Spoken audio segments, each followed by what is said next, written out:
Guys and girls, just got a tutorial extending last week's ducking using side chain compression. What we're going to do is we're going to create a voiceover for a sort of an introduction to a news program. You can use this for radio, TV, whatever you want.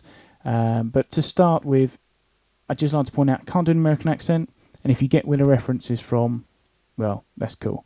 Okay, so let's listen to what we've got so far. So the idea is we've got a voiceover with some music in the background. You should notice something straight away that's, well, we need to sort out. This is Channel News. Okay, I'm not even going to go any further than that. As you can tell, the voice is very quiet compared with the music. So let's go to our mixer. We've got track 2, which is the broadcast music, and track 1, which is the voiceover.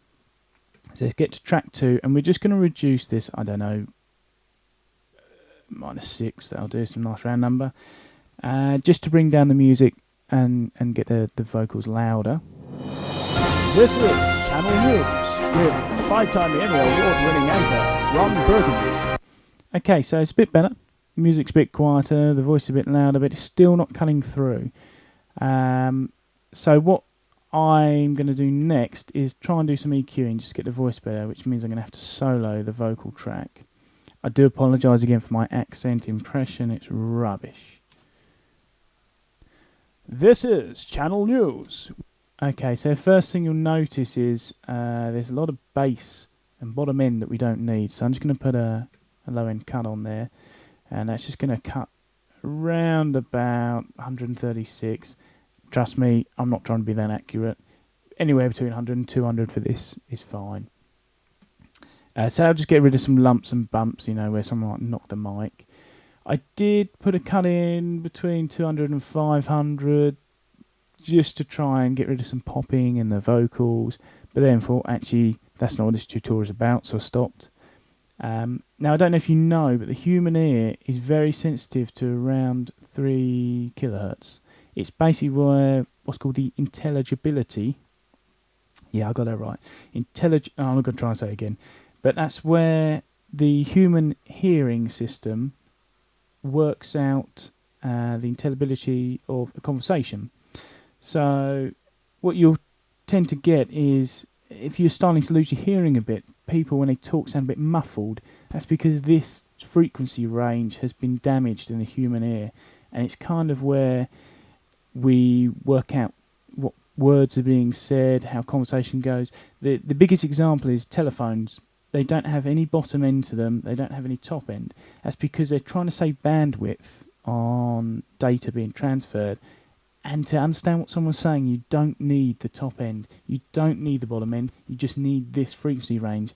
So in sound engineering, what that means is if the vocals aren't cutting through, if you increase around a 3 to 5k range, it just helps cut through a mix, and a human ear is really sensitive around this range, so it really helps basically the listener understand and hear what's saying. Okay, so I didn't really plan on talking about that too much, but that's the way it goes. So if we just listen to the vocal line now. This is Channel News with 5-time Emmy Award-winning anchor, Ron Burgundy. Okay, so the vocal line now is a bit sharper, a bit tighter, a bit crisper. We've got a bit of the high end boosted, and we got rid of this low section and well, a bit there. I mean, there's always a troublesome area between 200 and 500 hertz with bass. It's just, yeah, something. Well, you'll find out as you go along. So now the next thing we want is to use the technique we learned about last week, which was ducking using side chain compression. So let's put a compressor on the broadcast channel, which is channel 2. That's got the music on.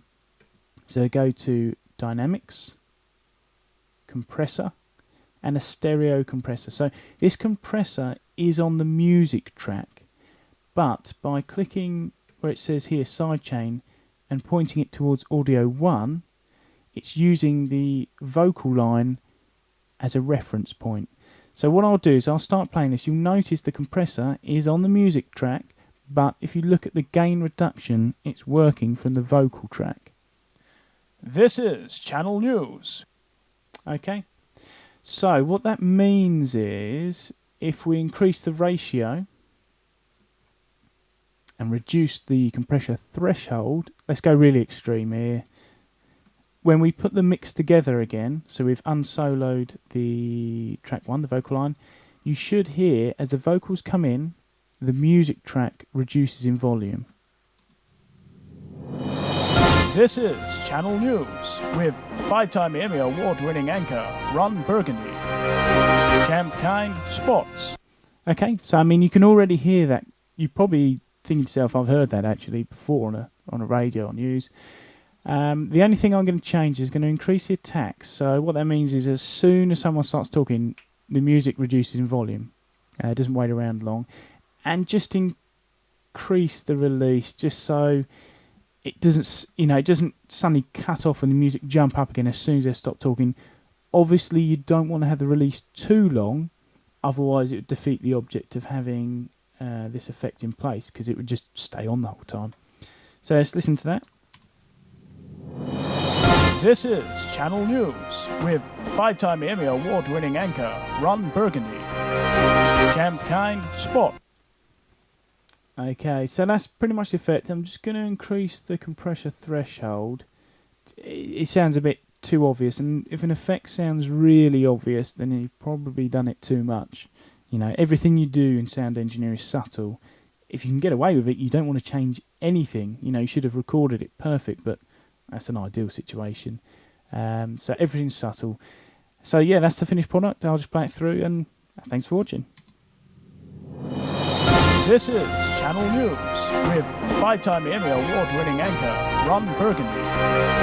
Champagne Spots. Rick Tamlin with her. And your reporter in the field, Brian Fantana. This is News.